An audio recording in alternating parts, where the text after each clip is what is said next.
这里有红豆300公克，我已经用清水把它洗干净了。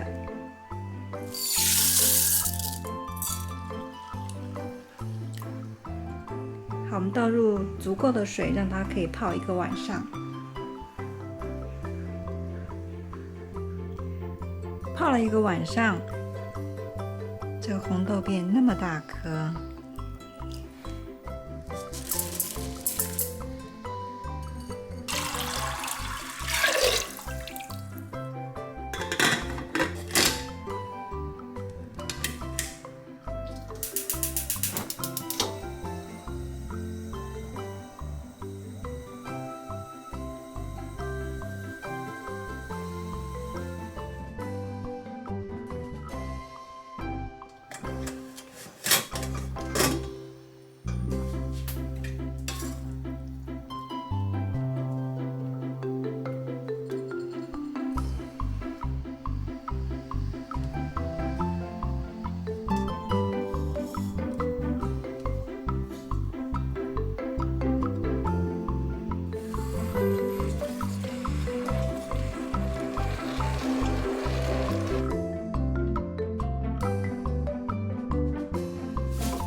这个红豆泥刚刚关火，现在看起来还软软的。等一下，等到它放凉的时候，它就会凝固了。我们现在准备把它放到保鲜盒里面，我们可以把它冷藏起来保存，或者是冷冻起来保存都可以。那红豆泥我们最重要的是不要炒烧焦，第二个呢就是我们要炒到像这样的一个状态，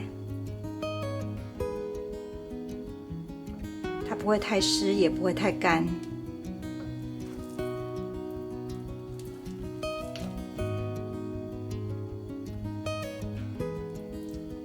像这样子，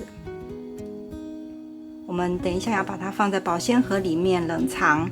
那如果一次吃不完的话，我们可以把它冷冻起来。